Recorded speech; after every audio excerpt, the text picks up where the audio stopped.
What's good, y'all? Welcome to Brandon Marvel. This time we're going to be discussing my thoughts on Phase 4. Now, all the movies that got, everything relating to Phase 4, not just movies, we got TV series as well from Disney Plus, all got announced for what we're going to see the whole timeline for Phase 4. So, just going to talk about it, what I think of each one of the movies and TV series, which I'm looking forward to, which ones I'm not really looking forward to, which one I'm hesitant about, all that shit. And I would like to just come out here and say, I would like to, I think it's okay if we all can rename Phase 4 the Diversity Phase, because literally that's what it is. Literally, all the movies are, except for Doctor Strange, are all prequels, and are focusing on diversity characters, whether they're Asians or, oh hey, we finally have gay people now! Never mind the fact Jerry has been a lesbian in Jessica Jones, but we don't mention the Netflix series for some reason. You know? Anyway, I already know there's gonna be some sugar-ass motherfuckers in the comments, but whatever. Let's just jump right into this. First up, we got on the plate, May 1st, 2020, we got Black Widow. Finally, it's about goddamn time this woman got a movie. I was right there with y'all, demanding a Black Widow movie. I don't know why they waited till she, spoiler alert for Endgame, died to finally give her a solo movie. Why they couldn't just give her one in like Phase 2 or 3? Your guess is good as mine. I almost want to say because they wanted to give Carol first dibs, which I don't really mind, because I like Carol more than Black Widow anyway. I don't know, but whatever the case may be, we have Black Widow. A lot of stuff I've actually seen some of the set now. This is what we know next to nothing about, and even from the set photos I've seen, nothing, I can't even tell you what I got, because the set photos, it's not like with Endgame. When the set photos leaked for Endgame, everyone was like theorizing, like, oh, what are those things on their arm? Is that the Avengers? Are they where the first Avengers movie took place? Time travel, perhaps? Like, we all had those theories going on. I even did a whole video on what my theories were on the leaked set photos that dropped like 2 years ago when Endgame was still shoot back when it was still called Avengers 4. So, but I've seen set photos and some of the leaked set videos that have been here from people that have been on set and stuff. Honestly, I couldn't tell you anything. All we do know about the movie is that Taskmaster will be the main villain, which, you know, it's cool. You know, Taskmaster. I don't really know much about Taskmaster. I've always seen him from his appearance in the Spider-Man game, which, you know, he was cool. But, you know, Taskmaster's gonna be the main villain of the series, or of the movie, I should say. And definitely look forward to it. This is definitely going to be a prequel story focusing on Black Widow, so maybe we might see some of the stuff that was hinted at in maybe Endgame and Age of Ultron. We might see more, or maybe perhaps this movie might set up something that we could possibly see in maybe Phase 5, you know, plant the seeds for the next big Avengers movie. Maybe Secret Invasion. Maybe. Honestly, I'm probably grasping at straws with that one because Captain Marvel said, oh hey, the Skrulls are good guys now! Never mind the fact that those are the comics that we made have one of the most anticipated storylines to become a movie impossible in Secret Invasion! Fuck you, I guess! Oh god, fuck those directors. Anyway, so maybe we might still get Secret Invasion. I would like to see Secret Invasion because I think it's cool. I've never read the comic myself, but from what I know of it, it seems interesting. It could be a very interesting mystery series, a mystery movie. I like what we saw in the Skrulls and Captain Marvel, but I don't know. I would like for them to go all out with that, or all in, I should say, with the Skrulls. But yeah, so I don't know. I'm definitely hyped for Black Widow. Love Scarlett Johansson. So yeah, I'm hyped. Next up, we got the Falcon and the Winter Soldier series, which will be debuted on Disney Plus. We got a bunch of series, and this honestly, what they're doing, what the Disney Disney series are, is what they should have done with the Netflixers, or what they were gonna do with the Netflix. But then Kevin Feige, I guess, got cold feet. He's like, let me just keep those in the back, you know. I don't know why he acts like the Netflix series are not canon. I will bring that up because man, did something major happen that that I like, and I'm sure it's gonna be awesome. But holy shit, does Kevin Feige not give two flying fucks about the continuity? Anyway, so we'll get to that when we get to that. So anyway, this series could actually we don't know anything about these from at least from what I've seen. There has not been any word on how these Disney Plus series are going to be. Like, are they going to be weekly series, or are they going to be like the Netflix, drop all the episodes at once, and you binge them? If you ask me, I would prefer the Netflix model just so I can binge them all in one sitting and I don't have to keep up with the series, because keeping up with some of the series that I'm not currently reviewing. That's kind of difficult for me. I won't lie, especially with college. So I would prefer it to be all at one and I just binge them all at once. That would be me anyway. But but one thing I'm looking forward to the series is that they are doing everything what they should do with Captain Marvel 2. That being the stress and the pressure Falcon feels with now beholding the Captain America. Now that's what the main series is going to focus on. Is going to be Sam being like, okay, so I'm Captain America now. I do not feel like I'm qualified or ready to do this. Like, because remember in Endgame where he was very reluctant to take the shield. And he said like, how does it feel? And he said like, like it's someone else's. That's going to be what they're going to be doing with the series, which I like. I'm glad that they're not going to be like, hey, here's the shield, bye! Like, they're going to make these characters actually earn the rights to take on the mantle of these other heroes that have left a much bigger impact, like Captain America and Iron Man. I like that they're actually doing this. I pray to God they do the same thing with Carol! Let's pray! Anyway, so I'm hyped for this one. And they'll also announce the villain. It's going to be Baron Zemo again. Honestly, I don't care. I thought Baron Zemo was hella boring in Civil War, if you ask me. But, that's just my personal opinion. I thought it was boring, but hey, maybe it might be with him being the forefront this time. He might be interesting. I've seen the photo with like a suit and everything. It looks pretty cool. It's very blurred, but it should be good. And plus, I can't wait to see more of Bucky. I love me some Bucky. So, see more of the White Wolf. I'm happy with that. So, we got that one. Next up, we got the Eternals. This has been set up for a while, and you guys know I actually got in trouble on Twitter because of the Eternals. You guys saw my Captain Marvel video. If you have not, it's up in the icons above. There was rumors that they were going to cast, that they're going to make the lead in that movie going to be an Asian gay man, and I was like, oh my god, that is hella Pacific.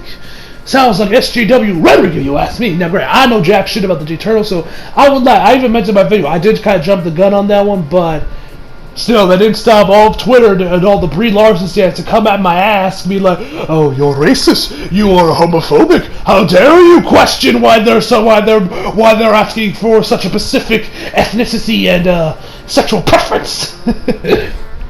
But yeah, I'm interested to see this one. I don't know anything about the Eternals. Angelina Jolie's in this one. I like me some Angelina Jolie. This should be a fun time, man. A space opera. It's gonna be like Game of Thrones. It's gonna be like just Game of Thrones in space. I've never watched Game of Thrones. I've heard it's an amazing television series, obviously, but I'm definitely interested to see what the Eternals are going to be. And maybe I might have the same success of cards where like everyone's like, oh, this is not gonna work, and then it ends up being like one of the best movies that came out in Phase 2 and Phase 3. So who knows? Maybe the Eternals might turn out really good. I think it's probably gonna be it's a really good movie. It should be pretty good. At the very least, an interesting watch. Next up, we got Shang-Chi and the Legend of the Ten Rings. Now, this has been announced. I think this got announced like last year. This got announced, or if not earlier this year, like around like January, February-ish. This got announced. Either that or I was getting rumored about it. I know jack shit about Shang-Chi.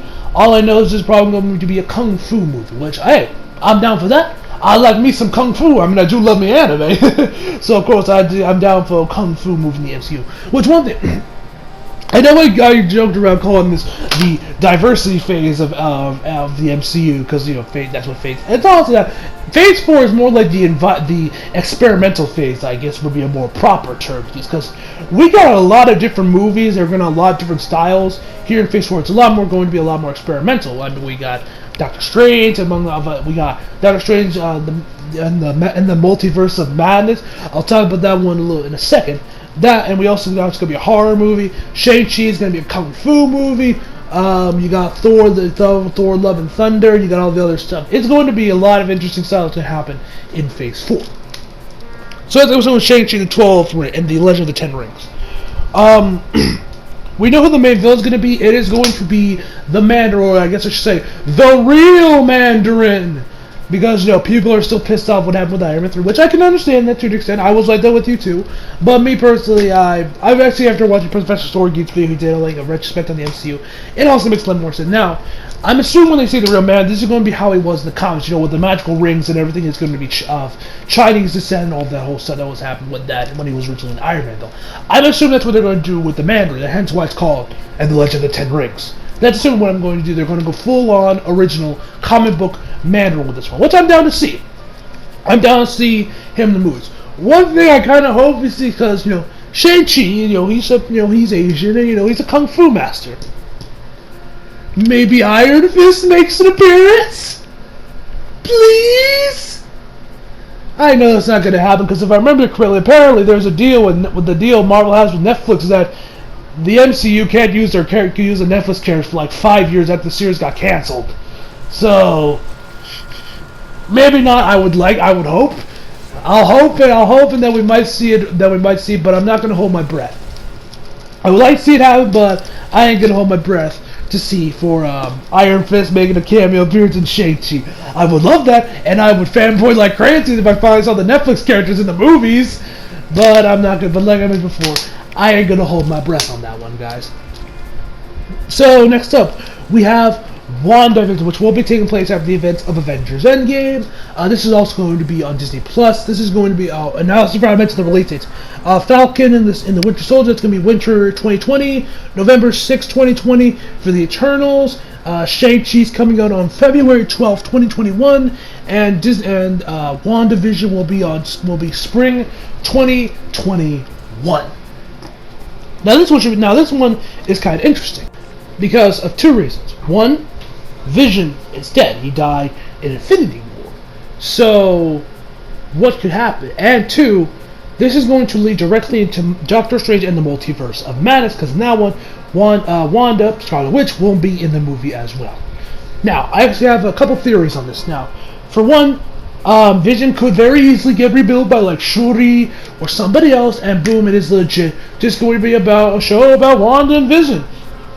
But knowing that this is going to lead directly into the Multiverse of Madness, Doctor Strange in the Multiverse of Madness, and that movie is going to be a horror movie, I think perhaps we might see some seeds planted for perhaps House of M. Now, Grant, I know next to nothing about House of M. I have never read the book myself, and I barely even know what the hell the plot is, other than Scarlet Witch puts everyone in like their ideal realities or their ideal lives or something along those lines. And I think I'm at least halfway on the mark, right? Anyone who's actually read House of M, correct me down in the comments section below if I'm wrong. But anyway, and I'm going to take some cues from Professor Storygeek's video he did on Phase 4. He mentioned that perhaps Wanda is so distraught and so grieved about Vision's loss that she tears a hole into reality itself and finds a separate finds another verse or another universe where Vision is alive and well. And so that's where we might get into the Multiverse of Madness. That's how it might lead, because it might lead to Doctor Strange coming in there and it might plant some seeds for the possibility of a House of M movie, or maybe this movie or some other movie where House of M will be a main focus. I'm not sure. It could very easily be that. That's why I'm very much looking forward to this, because it could lead to that, and just because it's going to lead into Doctor Strange and the Multiverse of Madness, there's going to be something something major is going to go down. It's just whether it is going to be she just happens to meet him there, or maybe she does tear a hole in reality trying to find another Vision. Maybe some, like I mentioned before, maybe some seeds are planned for a House of M movie. I'm not sure. I'm sure one of those is probably going to end up happening. That's why I'm definitely looking forward to this series. This is one that I mentioned that's going to come out in spring 2021. Next up, we have Doctor Strange in the Multiverse of Madness on May 7th, 2021. I gotta say, I love that title. It's so stupid and ridiculously long. It's borderline light novel length, but it fits Doctor Strange perfectly. Now for this one I'm hyped for because it's a horror movie. Y'all know I love me some horror. And from how the first Doctor Strange movie was, how trippy it was, adding a horror vibe to that could make this really, really interesting to watch, and I look forward to see. Now, I also have one other thing I gotta talk about, which actually my man Eli Moore actually hit me up with some stuff from what he think could happen in this movie, and especially after what happened in Far From Home. Next, what he told me was actually that this movie could play a factor into what happens in Spider-Man 3. Spoiler alert for Far From Home. In the mid-credits scene, Mysterio reveals that Peter Parker is indeed Spider-Man. Now, he thought that maybe in this movie we could get introduced to Mephisto. I mean, it is called the Multiverse of Madness. And there's no more madness than one more day. And what, of course, what happened with Mephisto. So you could think of it, and it is a horror movie as well. So you could very easily throw Mephisto. I mean, we already had Dormammu in the first movie. We can maybe throw in some demons in this one. I mean, Scarlet Witch is a witch. So we could throw her in there. We could have Mephisto. Now, if they do introduce Mephisto, that could lead that we might end up seeing, God forbid, One More Day is going to be like the main plot of Spider-Man 3, or at least something similar to that. Hopefully it's a lot better, and it's not as asinine. They don't be like, hey, Peter and MJ, yeah, let's separate again. I hope to God that doesn't happen, because that was probably the main reason why I could, for the life of me, could never get into Spider-Man comics growing up. Because I've loved Spider-Man since I was about 4 years old from the Sam Raimi films. I've loved in I've loved in the cartoons, the movies, games. I love them. But for some reason, for me, I could never get into the comics. I don't know if it was just Dan Slott's writing or the fact that MJ just wasn't there. But for some reason, I could never get into Spider-Man comics. I don't know why, because ever since Nick Spencer's taken over, it fits me like I've been reading it like it's like nothing. You know, I've been able to get into it, stick around with it, and I'm not loving it so far. But you know, I could definitely see that happening, and I would actually like to see Mephisto get introduced just to see. I would like to see what, because a weird sick part of me wants to see what Kevin Feige could do with One More Day. Maybe he could actually make it work.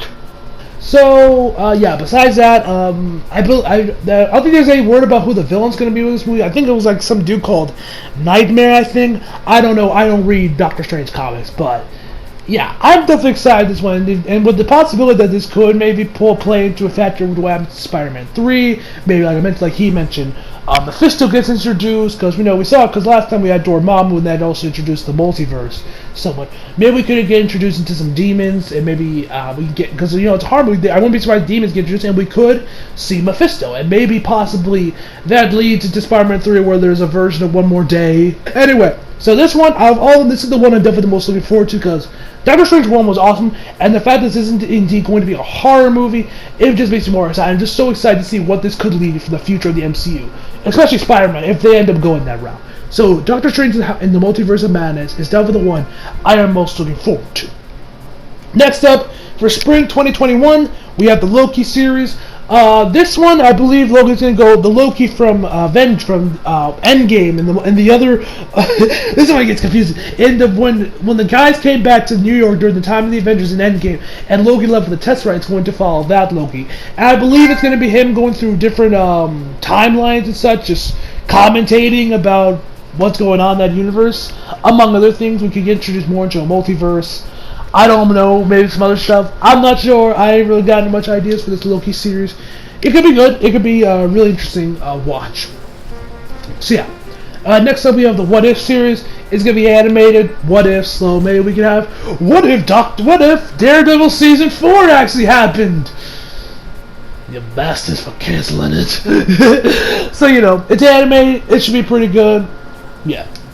Next up, we have the Hawkeye series, which is where Hawkeye will be training Kate Bishop and maybe set up the Young Avengers. So, all you Kate Bishop fans, rejoice! She's finally getting introduced into the MCU.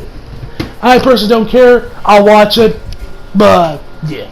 And they also said they're going to explain more about how Hawkeye becomes Rowan in this one, which that should be interesting. I would love to see more Rowan, because I thought Rowan was awesome in Endgame. And finally, we have Thor, Love and Thunder, baby.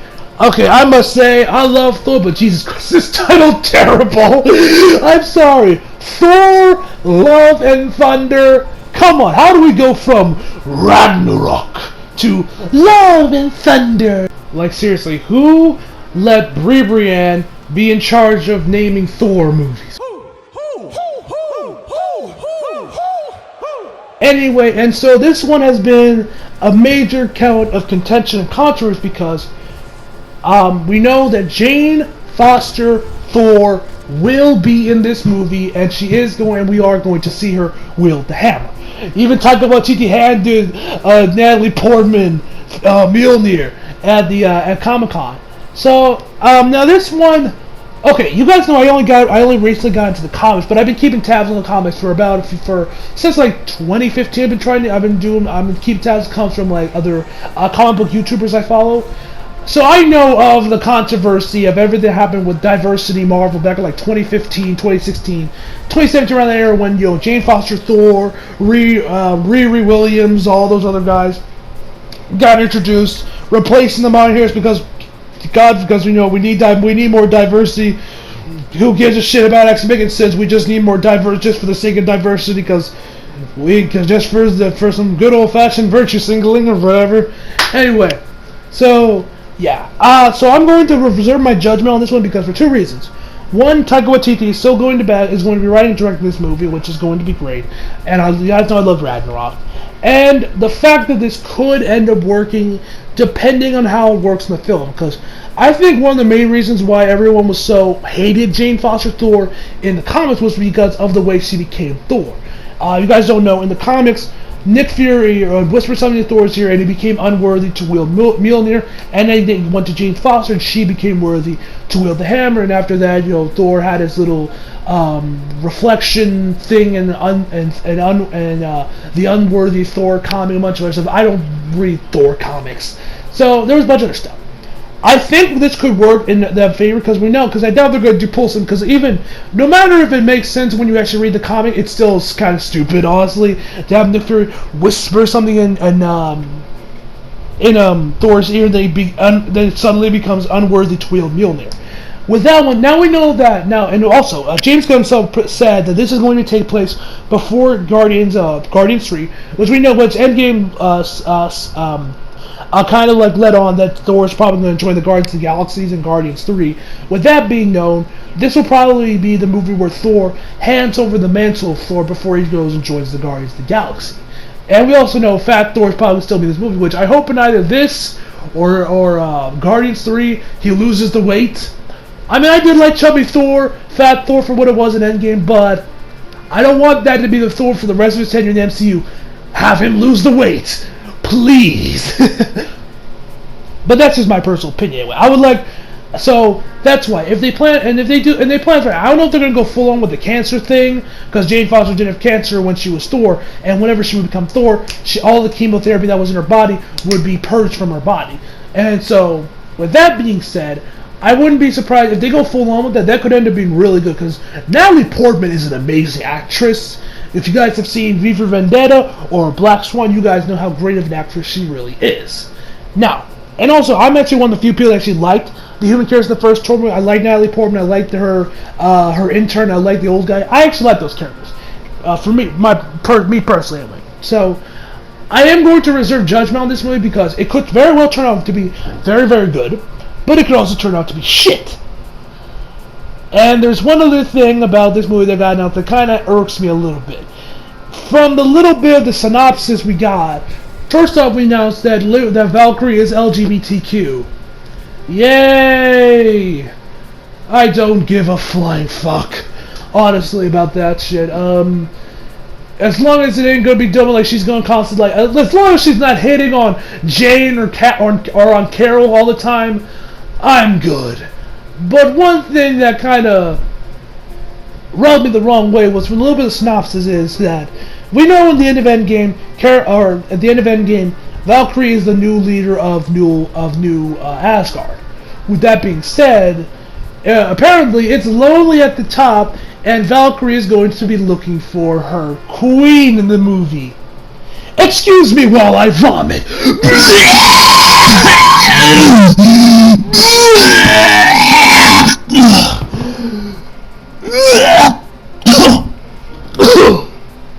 Oh! Lord have mercy. Let me get some water. Yeah, that sounds god-awful. Jesus fucking Christ. Holy shit. I mean, maybe it might not be as bad as it sounds, but oh, do I not look forward to seeing that.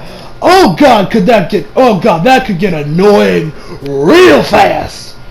It all depends on the writing. Like I mentioned before, Taika Waititi did such a great job with Ragnarok that I am going to reserve my judgment on this film until we get some trailers, some set photos, and we learn more about the movie. Until then, I am going to reserve my judgment, but I am at least intrigued by this movie to see how it turns out. Because I'm down for diversity characters when it actually makes sense and they actually earn the mantles that they are inheriting. Like Jane Foster. Thor, she needs to earn being Thor. Thor shouldn't just give her Mjolnir or whatever, just be like, okay, you're Thor, bye, I'm going to join the Guard. No. Have her earned it. Have her go through some trials and tribulation till she is truly worthy to be Thor. You know. So, yeah. Now we had one final surprise that got announced. One last movie. Mahershala Ali came on stage, he put on a hat. And on that hat, revealed Blade. Yes, ladies and gentlemen, Blade is finally coming to the MCU, baby. And I am hyped as hell. I love Blade. Mahershala, however you pronounce his name, is a great actor. But there's one teensy-weensy little problem with casting him. There's a massive continuity error with this because, I don't know. How about the fact that he was in Luke Cage Season 1, played Cogmouth, and died? Fuck continuity, I guess. I mean, I'm sure someone's gonna be like, oh, but Glenn, the Netflix series were never truly canon. They were. One, the Russo brothers were planning to use Luke Cage at Fable, but they didn't because they thought, people would get confused who this guy is because not everyone watches the Netflix series, even though they should. And, that's the reason Daredevil was brought to the MCU, so it was to give it a Netflix series so he could be brought to the MCU. And Jessica Jones has name dropped both the Wrap and Cap multiple times in Season 2 and Season 3. They're canon to the MCU. And until Kevin Feige himself tells me the Netflix series were never canon, they're canon. So, we have ourselves a massive continuity error here, ladies and gentlemen. Do you plan to explain this, Mr. Feige, at all? In all seriousness, while I am a little irked off about that because I don't like the Netflix series acting like the redheaded stepchild of the MCU when they realistically shit on half the movies, honestly. I will lie, I am hyped for this. I love me some Blades. Mahershala Ali, I know, is going to do a great job as Blade. I would have liked to see Wesley Snipes, me personally, but I know maybe if they can have Wesley Snipes be that mentor guy that trains Blade. That was in the first Blade movie. If you can bring him, if he can play that guy, I'll be happy. I would like Wesley Snipes to at least have some role in this movie because Wesley Snipes was so fucking good as Blade, man. Yeah. So, and also they also announced that Black Panther 2 is coming, Captain Marvel 2 is coming, Fantastic Four is coming, and that they are working on mutants. They never straight up said we're working on X-Men. They just said mutants. So, if I was Kevin Feige, I would introduce Storm in Black Panther 2 and Rogue in Captain Marvel 2. Which actually, Professor Thor actually brought up that they should bring in Rogue to Captain Marvel 2 because you guys know Rogue and Carol have a bit of a history together. And knowing that legit got me really thinking of what could happen in Captain Marvel 2 if they go that route. I low-key might do a pitching video for Captain Marvel 2 if you guys want that. Tell me down below if you guys are down for that. But yeah. That is everything that got announced for Phase 4. Overall, I am definitely excited for this. This is actually, we got 10 movies, or 10 things, 5 movies, 5 series.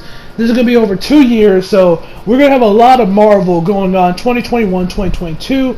No Avengers movie got announced for this, so I feel like this one is just to get all the other new characters out for Phase 4. And Phase 5, we're going to go back to business as usual. We're going to get Black Panther 2, Spider-Man 3. We're going to get Black Panther 2, Captain Marvel 2, Spider-Man 3. That's where we're going to go back to business as usual for Phase 1 and 2, 3 with Phase 5. That's what I'm saying. This is just to get all the new characters out there and get that stuff already done.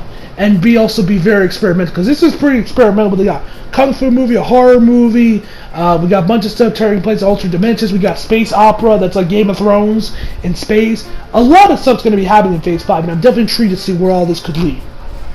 So yeah, I'm definitely hyped for Phase 4. Tell me down below, guys, what your thoughts are on Phase 4. Are you excited? Are you not? Do you hate the fact that we're getting more that Jane Foster Thor is coming to the movies? Are you excited? Tell me all that down below, guys. So yeah. Hope y'all enjoyed the video. Leave a like if you did, subscribe if you're new. Follow me on Instagram, Twitter if you like it. The links down in the description box below. And as always, come back for more. See you guys next time.